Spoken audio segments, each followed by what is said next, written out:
Well, good morning, Compass. Glad to be with you this morning. We're going to start a brand new series, if you haven't noticed, about the Christmas story. So I'd love, if you have a Bible, I'd love for you to turn to the Gospel of John. So this is a New Testament, fourth book, so Matthew, Mark, Luke, and John. Not necessarily the first gospel you think of to turn to at the Christmas story, but we're going to get a different perspective, I think, and we're going to use that.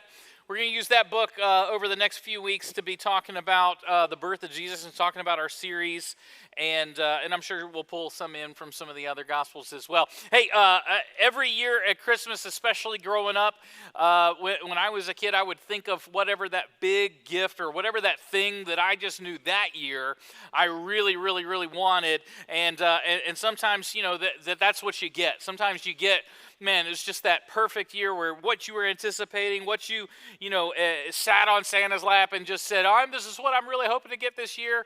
And sometimes you'd get that. And other times you get something maybe that you needed, that you didn't necessarily, dying for, hoping for, but just that you needed. So here's what I want to do. I want to take just a little bit of time and think about what was that thing growing up that you were really hoping for would be under the tree. Or maybe you'd look and there were certain gifts under the tree in different size boxes, and you're kind of like measuring in your head, like which one is about the right size. If you were allowed to touch the gifts, which we weren't allowed, right? You kind of like shake it a little bit, do the little shake test to kind of see what was what, and sometimes that worked out, and so you're eyeballing that. And for me, when I was a kid, this is kind of right in the middle of my childhood, and maybe it'll date me just a little bit, but every year what I was really, really hoping for was that certain size box that had the latest Nintendo, the classic Nintendo game, right? The classic Nintendo game. Anybody have the original Nintendo system? The original one, yes, right? That was the best, right? The one Super Mario Brothers Duck Hunt, right? With that silly dog that just made it miserable, and so you would look for that game, and the game came in a certain size box, right? And you knew whatever the year that was coming out, that was the one you were looking for, and you were really hoping for that. Sometimes people got creative because they'd take that box and they'd put it like in a bigger box, so then it would throw you off a little bit. And you remember the technology. Like, nothing was better than the technology. Forget the modern game systems.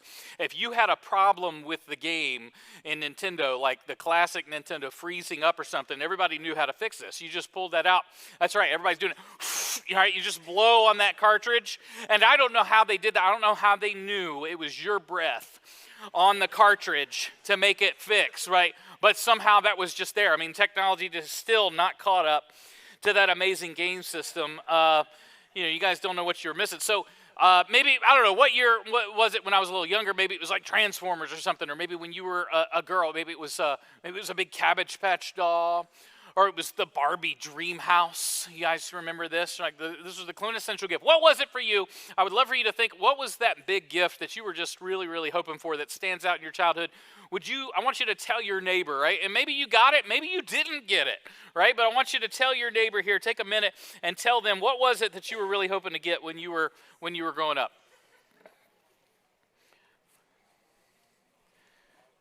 Some of you are not participating, and I will call you out.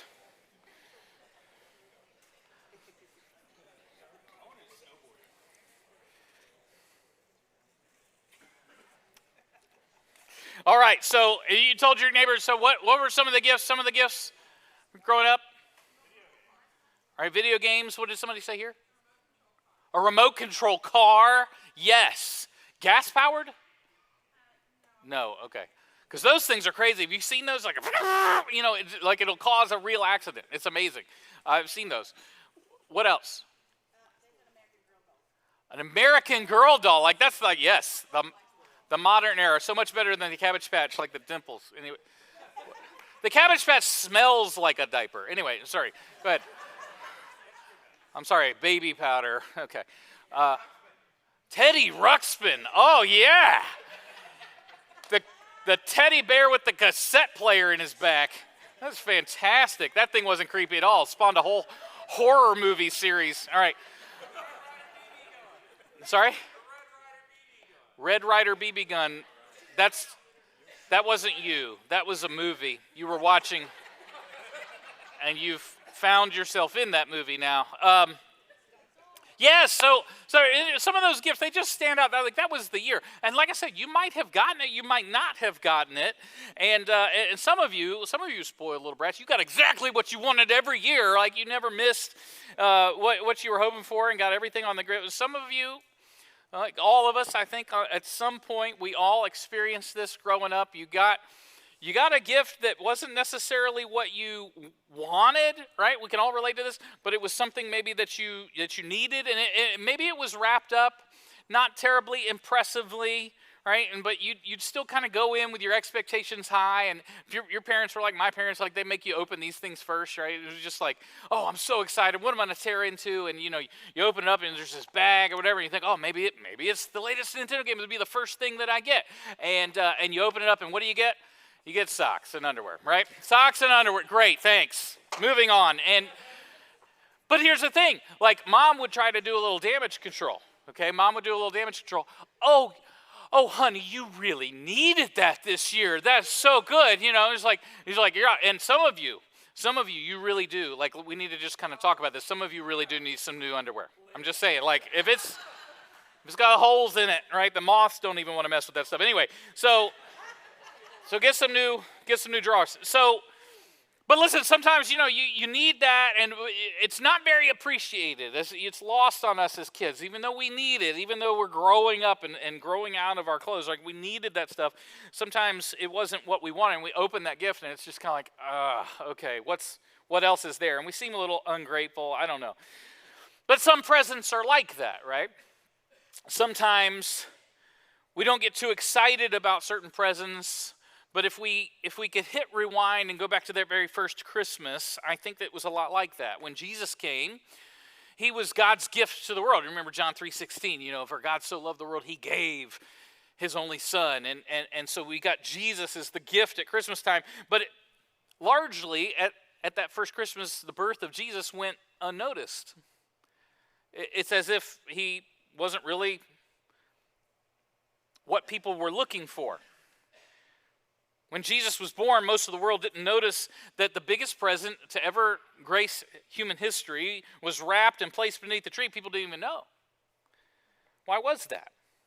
How is it that the most important event of all human history, the moment where God met our deepest needs, why at that moment was the birth of Jesus so unnoticed? And why were so many details about that story very, very unexpected? If you get your Bible, I'd love for you to turn to John chapter 1. And like I said, we're gonna be looking here, and John takes a different perspective than the other gospel writers, right? Matthew, Mark, Luke, and John, they each have kind of their own perspective on the life of Jesus and the teaching and ministry of Jesus. Matthew is a Jewish author writing to a Jewish audience, and so he's very particular to describe that Jesus is the Messiah. He is the fulfillment of all of the Old Testament prophecies about the Messiah. And so he opens up his book with a genealogy. Like you kind of read that, why is he starting with this big long list of names? Well, he's showing that Jesus really is royalty by blood, that he really is a descendant of David. And so he is already fulfilling the prophecies about the coming king. And Mark, Mark's kind of, he's just got Jesus all over the place. The word that keeps coming up is immediately, right? Mark is just talking about how Jesus is moving around from place to place and everything that he's doing and saying back to back in sequential order. And he is talking about all about action, and really seems to emphasize the power of Jesus and his miracles and the authority that he teaches. And Luke is a doctor, and among other things is a historian, right? He seems to be the one that takes the most careful account, right? He wants to tell exactly what happened and include as much detail as possible. He really emphasizes the humanity of Jesus, and he's the one that when we read through, he's interviewed all the people involved, and he's the one where we read, in those days, Caesar issued a decree that everybody would have to go to their hometown and register, and that's where we usually pick up with the story of Jesus' birth. We usually pick up in Luke because he includes so much of that story at Christmas time, and John just takes a different approach altogether. He seems to emphasize throughout his book the deity of Jesus. He wants people to understand, listen, Jesus, even though he was fully human, he was fully God. And John takes us back to the very beginning, where Luke takes us and starts us at the birth of Jesus, John takes us back to the creation of the world. Even before that, to tell us the Christmas story. He starts in John chapter 1, verse 1. He says, "In the beginning was the Word, and the Word was with God, and the Word was God."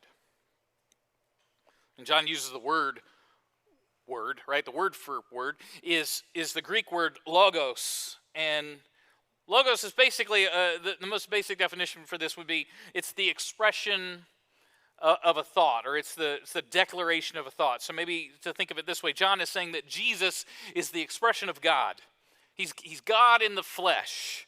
He's a declaration of who God is, or maybe the strongest way to say it, he's the manifestation of God. And so he begins this letter by saying, listen, Jesus was not just another prophet. He was not just some good religious teacher or good guy. He is Emmanuel. He is God with us. And so he says right from the very beginning, in the beginning was the Word, was Jesus. He's always been there. He was with God at the time of creation. He was right there alongside of God while God was speaking the universe into existence. And then the Word was God. The Logos is the Theos. Right? The Word is God. Jesus is God. So he's putting the emphasis on the deity of Jesus Christ and showing us that he really is the Son of God. And so if he's the Son of God and he comes to earth as a baby, you would think that would be a pretty big deal. But we kind of only see that in hindsight. In the moment, what we think would have been a big deal, it seems like all over the world, that everybody would have stood still. Everything would have stopped. Everything would have paused and take notice. And instead, you read through the story, and the wrapping paper doesn't seem all that impressive. Seems to me like God's greatest gift to man would have included some details that it's almost like he just sort of forgot. They weren't very carefully thought out. I mean, that's what it seems like from our perspective. Any last-minute shoppers? Anybody like to go out like 23rd, 24th?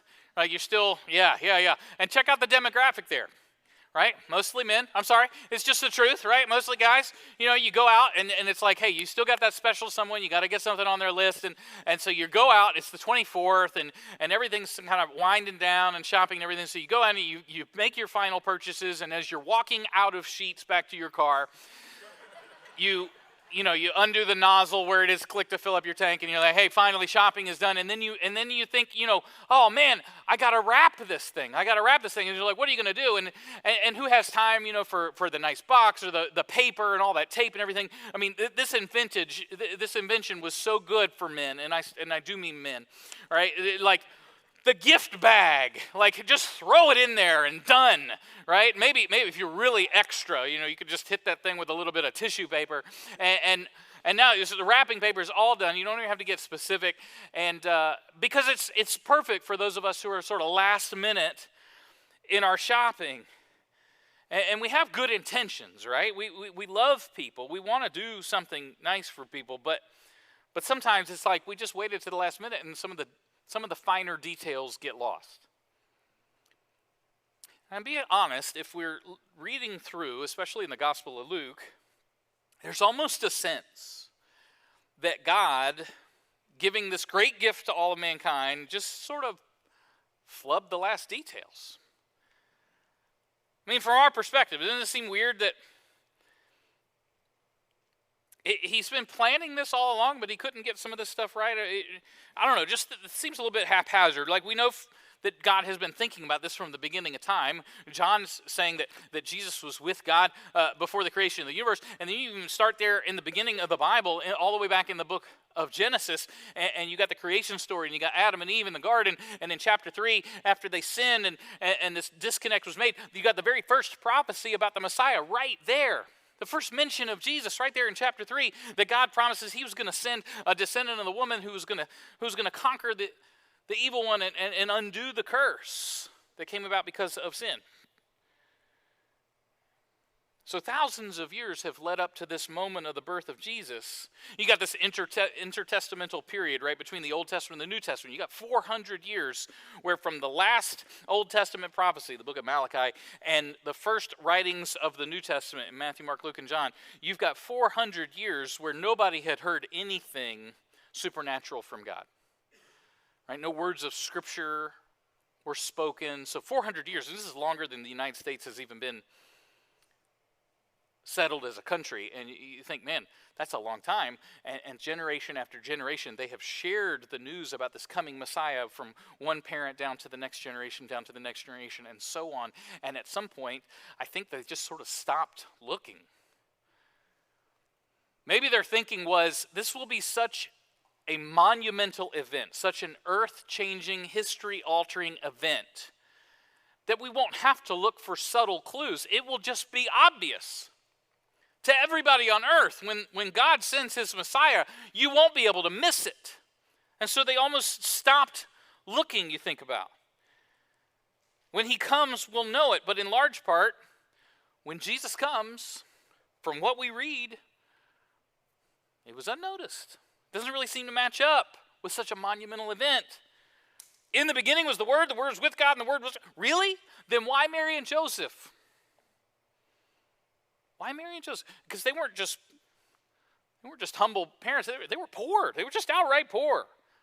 The Bible tells us that they were so poor that they couldn't afford the sacrificial lamb to offer when they took Jesus to be dedicated at the temple. Instead, they used the Levitical law to make an accommodation for people who just didn't have really anything to offer. And so they were able to go out and buy 2 doves instead of a lamb. That was the best that they could do. And you think, God, is that the best you could plan? Really?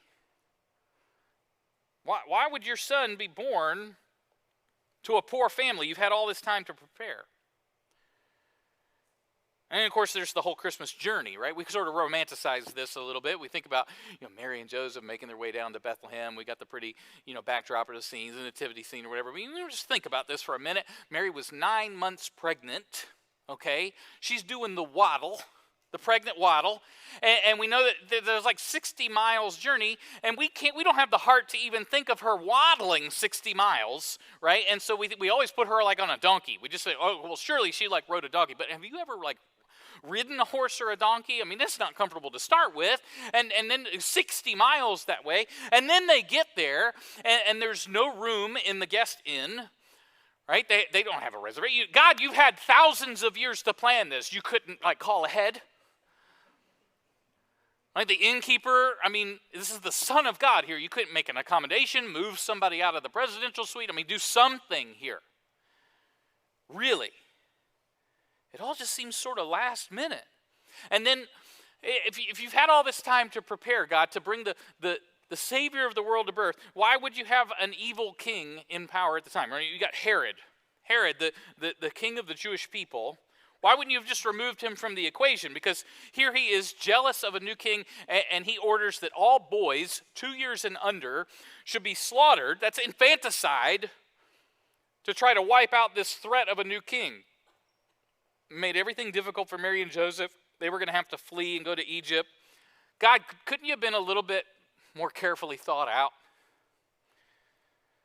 And maybe the most unexpected part of the whole Christmas story comes in Luke chapter 2, verse 7, where it says that when Mary did give birth to her firstborn, her son, she wrapped him in cloths. Some of you have like swaddling clothes, but it literally means rags. She had to wrap her baby boy in shop rags. Why? Because that's all she had. That's all that was available. And she placed him in a manger, which sounds really neat, but it's a feeding trough. It's covered in slobber and slop. Really? The creator of the universe, the one that's in the beginning was the Word, they placed him in a feeding trough. This doesn't seem to add up. It almost seems like God was being last minute. This is surprising to me. It's not surprising to me that John leaves out some of these details in his account of Jesus' life. See, John is writing to a Greek audience. He's trying to prove to them the deity of Jesus. And for Greek people, just the concept, the idea that God would put on flesh at all was kind of a deal breaker for a lot of them. They had a really difficult time. But the idea of the creator of the universe being born to broke parents in a barn would have immediately been a disconnect. Like right from the very beginning of the letter, they would have just stopped reading right there.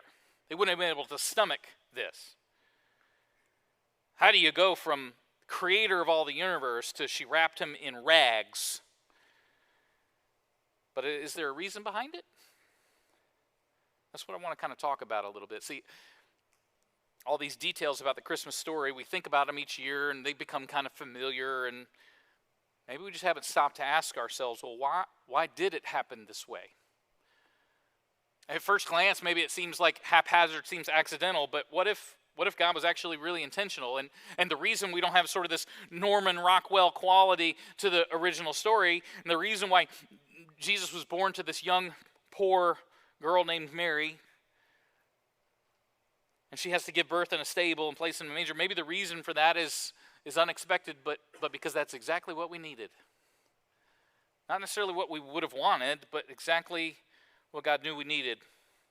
So as we approach the Christmas season, maybe you think through this scene. Maybe you're decorating your house. You got a nativity scene, a manger scene that you're putting out. Maybe as we do that this year, consider a couple things. First of all, I think we come to the story expecting the Christmas story to be comfortable and trouble-free.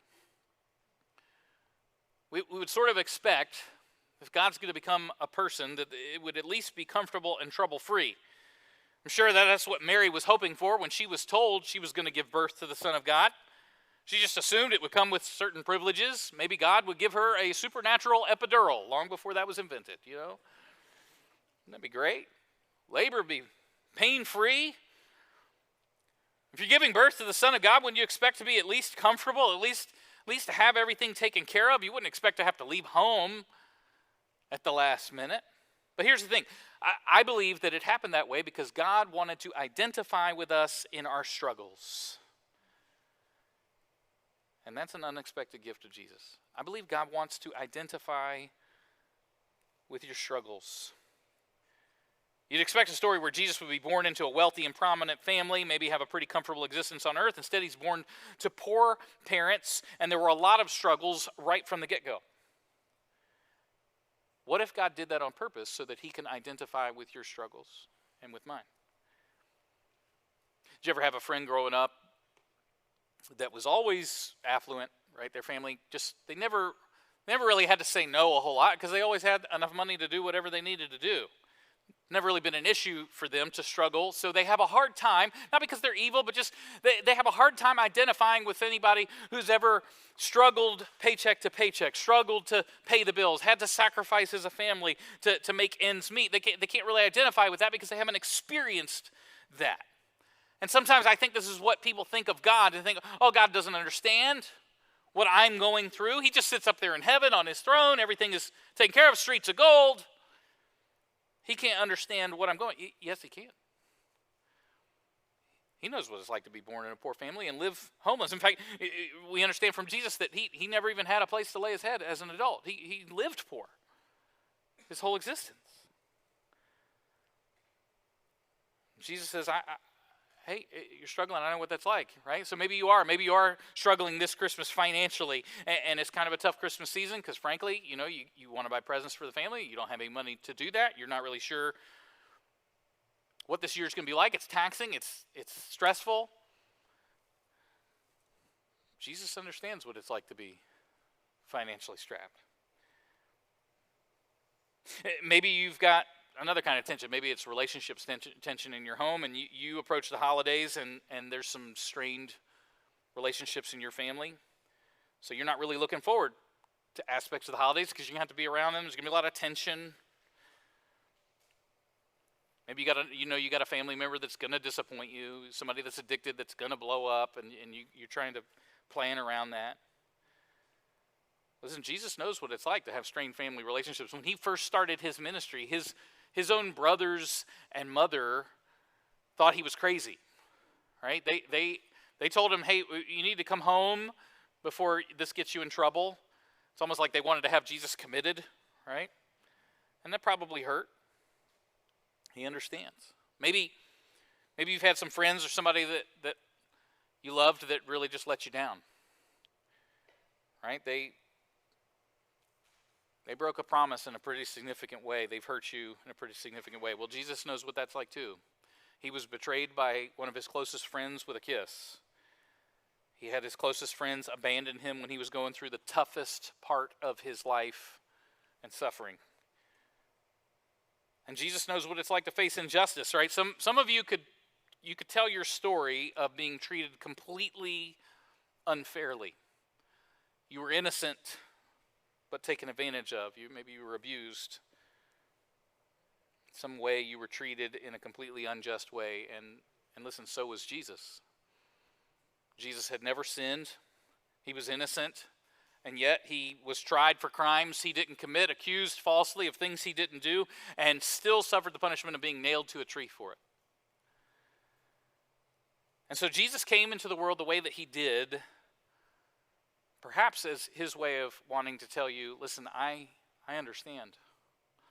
I know what that's like. I know what you're going through, and I know how you feel.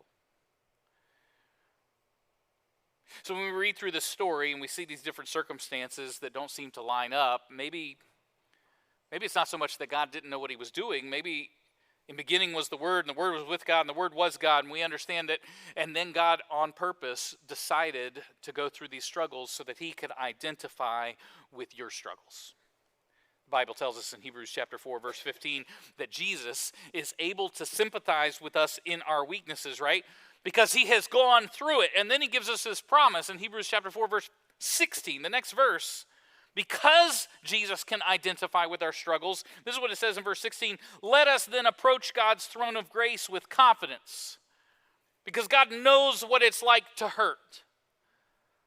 So we can go to him with confidence in that. And then it says, so that we may receive mercy and find grace to help us in our time of need. So when you're in need, when you're struggling, when you're down and out, right, we can go to God with a sense of confidence. Hey, he understands what I'm going through. He identifies with this. He knows what it's like. All right, my wife, Exie, every year, she tries to help with the angel tree, and we've got an amazing group of volunteers. Leslie Phipps does a whole bunch to organize that angel tree. In fact, let me just pause and say, I didn't know this, but during first service, every angel that we had on the tree from last week and this week has all been taken. Like, I don't even know if we had anybody to give you guys today. Yeah, that's okay. You can clap that. That's good. That's pretty amazing. Anyway, we've got an amazing team and folks that, and maybe you've been helping with that and organizing those gifts or delivering them. But listen, my wife, Exie, she really identifies with that because she grew up as a recipient of some of those gifts from churches and Christians who picked her name or her card off of a tree. And she identifies with those kids because she has received those gifts of generosity. She knows what it's like to get presents from people you don't know, just because of the generosity they've shown. So she, now with our kids, she takes some intentional time and she picks an ornament off the angel tree and she talks to the kids and they go out and she's generous with these gifts because she understands what it's like to receive those gifts. That's what we have in Jesus. He understands. He knows what it's like. Because Jesus came the way he did, he knows how we live. He understands the struggles we have. He understands the help we need from him and what we need the most. And maybe that's not the gift we were hoping for or expecting at Christmas, but it's exactly what we need. Another thing that I noticed about the Christmas story, maybe we could look at, that's unexpected, is that we would expect sort of this royal extravaganza around the birth of a king, the birth of God's son. But instead, God wanted to set an example of humility for us to follow. Right? Even with his birth, Jesus is not actively involved in. He's just along for the ride. Even with his birth, he is showing us humility. He's showing us not to think of ourselves, but to be thinking of others in a selfless, sacrificial way. It's really surprising when you think about it. The Christmas story is not, it's not that the angels announced Jesus' birth. That we would expect, right? If God's son is going to be born, angels are going to announce that from heaven. What we don't expect is to whom they announced it. Shepherds alone out in a field. Lowly, sort of outcast, untrusted people. That's who the angels decided to announce to first, the birth of Jesus. It's not surprising when you think about the Christmas story to think about the miraculous virgin birth of Jesus, right? That we would expect, that God announces to Mary, hey, you're going to conceive, and it's the Holy Spirit that's going to help you to become pregnant, and you're going to have this baby. It's going to be God's son. That part we expect. What we don't expect is that Mary wouldn't hardly have 2 pennies to rub together, that she would be completely poor, uneducated, unconnected socially, and unknown to the world. But God chose her. God came into the world intentionally with humility to set an example for us to follow. Because with his birth, he takes the values of our world then and now, and he turns them upside down. I think a great way to illustrate this is just to consider the physical location where Jesus would have been born. Bethlehem is just about 3 miles from the location of then King Herod's palace. Now, this was a pretty amazing feat of architecture for the ancient world. I got some pictures, I think, of the palace. Yeah, so here's a modern day picture of where the palace would have sat. It just looks like a mountain, like a hill, but inside there's really a feat of ancient architecture. It's a massive palace. The grounds would have covered over 45 acres. The hill on top of it is some 90 feet above the plain all around it, the coastal plain. And the palace walls are surrounded by 200 acres of gardens that included swimming pools. 2,000 years ago. And so here's King Herod, right, in this palace, and 3 miles away, they certainly would have been able to see this line of sight. It would have stood up above the landscape, above everything else. You would have seen this from where Jesus was born, this Herodian palace, and here Jesus is 3 miles away, lying in a trough. That's intentional. That's God saying, I'm going to show you how to put others first. Listen to the way Paul says it in Philippians chapter 2, verses 5 to 8 in the Message paraphrase. This is how he challenges us who follow Jesus to live. He says, think of yourselves the way Christ Jesus thought of himself. He had equal status with God, but didn't think so much of himself that he had to cling to the advantages of that status, no matter what. Not at all, actually. When the time came, he set aside the privileges of deity and he took on the status of a slave, became human. And having become human, he stayed human. It was an incredibly humbling process. He didn't claim special privileges. Instead, he lived a selfless, obedient life, and then he died a selfless, obedient death, and the worst kind of death at that, a crucifixion. See, Jesus doesn't just tell us how to live humbly. He doesn't just tell us to be humble and live self-sacrificially. No, he left the throne room of heaven and came to earth and demonstrated it. He showed us how. I don't know about you, but that's a message that I think I need to hear around this time of year. Because I think I do, maybe we have a tendency to look out for ourselves. Certainly see this with kids, right? Kids kind of take an inventory of the presents under the tree, and if they have siblings, right, you're seeing those kids count the number of presents, and then inevitably one of them is going to point out the injustice. They have one more than I do, right?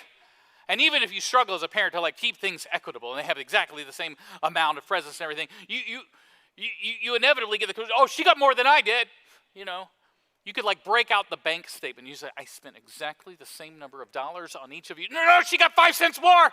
We're very quick to point out the injustice that happens. And I don't think we grow out of that as adults. We just sort of change the strategy. We become less direct and whiny about it. We just become more passive aggressive.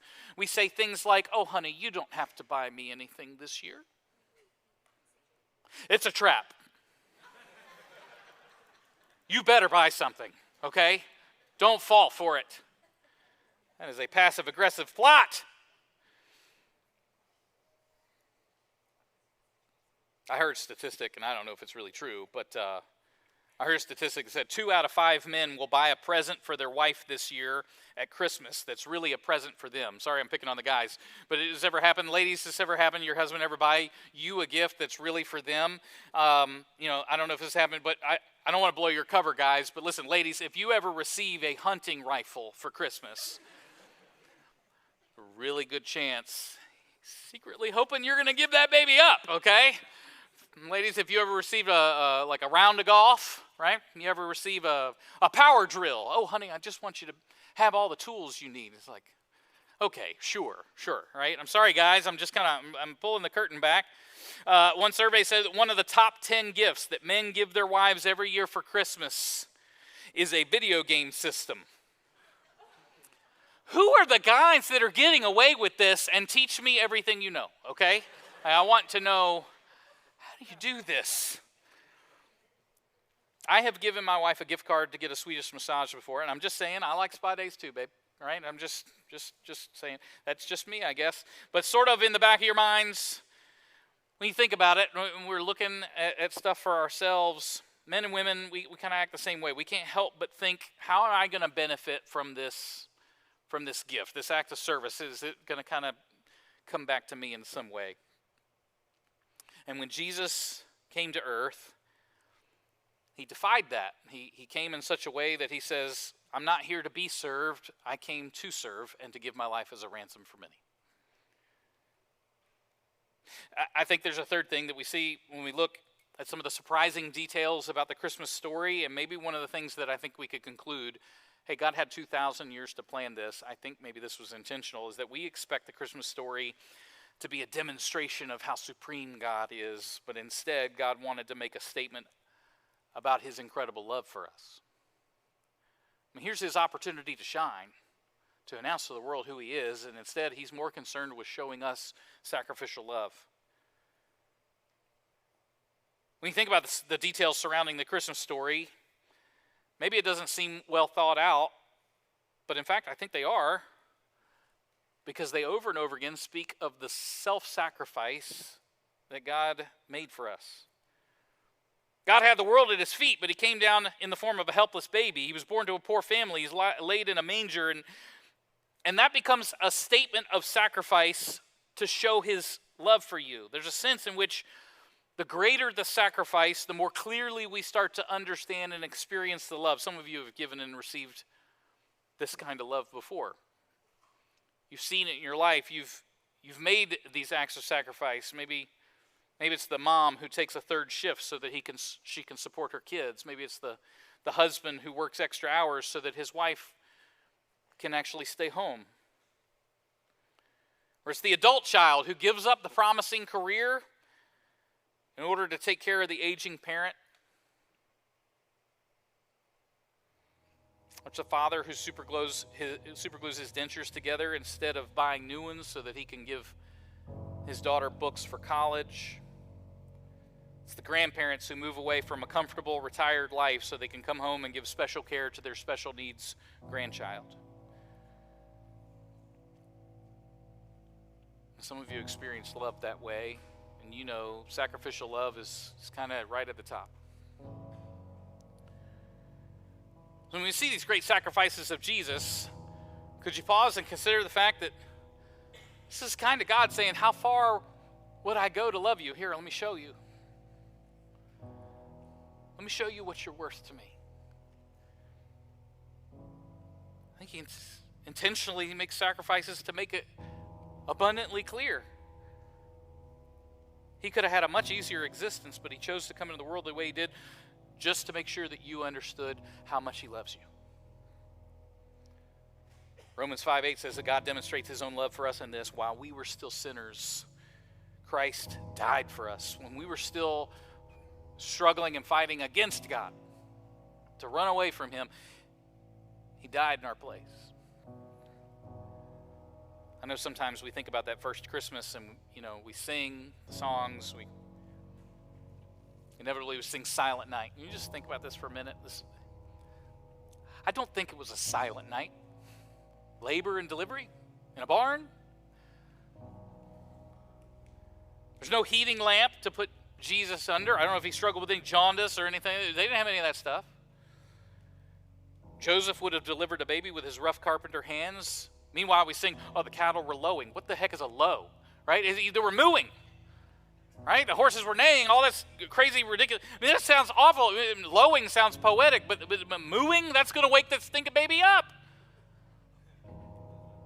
And yes, I think Jesus cried. I know we sing it, no crying he made, but But newborn babies cry, okay? It was not a silent night. So maybe here's the way to kind of challenge ourselves this year as we think about that original Christmas. Instead of the romantic version,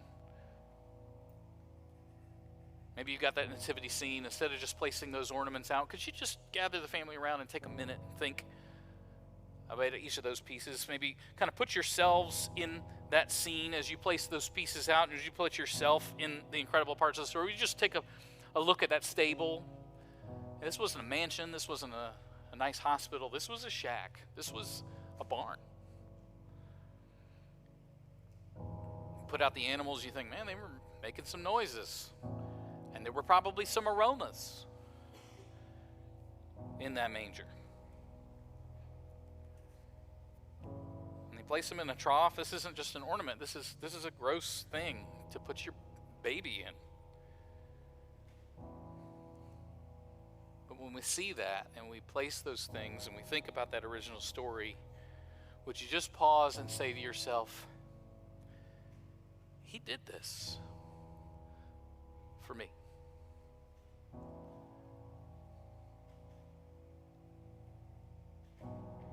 Not what I would have picked or wanted, but exactly what I needed.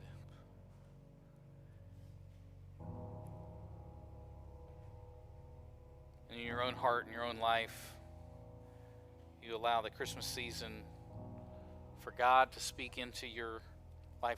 I know what you're going through. I understand how that feels. And I've set you an example of sacrifice so that you'll live that way for others, because I love you so very much. If you never received that gift of Jesus, this would be a great day to do that. I'd love to invite you to meet with one of us in the back and talk about how you can receive Christ by believing in Him and repenting of sin and being washed in baptism. Maybe you're just struggling, and it's one thing to hear that God is with you, but it's still another thing sometimes just to have a brother or a sister put their arm around you and pray with you so that you know you're not alone. If we could serve you in prayer today, I would love to do that. The rest of us, we're going to observe communion. It's a meal that Jesus gave to His followers. We have 2 tables in the front and 3 in the back that have these elements, bread and juice. And Jesus said, this bread, when you eat it, you're remembering my body broken for you. And when you drink this cup, you're remembering my blood shed for you. I want to invite you to do that in just a minute as the band leads us. But first, let me pray for you. Father, I want to thank you for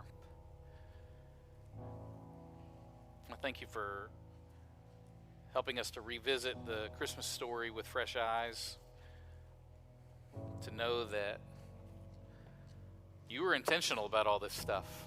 It wasn't a last-minute effort.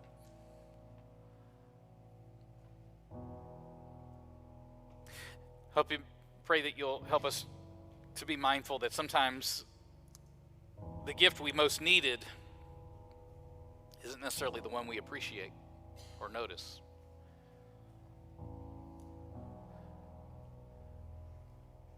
I pray, God, that we'll, as we claim to follow Jesus, that God, that we'll follow in His footsteps and identify and empathize with those who struggle, that will know you did so you can empathize when we do. And God, you'll help us to serve sacrificially so that others will know that we love them, and ultimately, God, that you love them.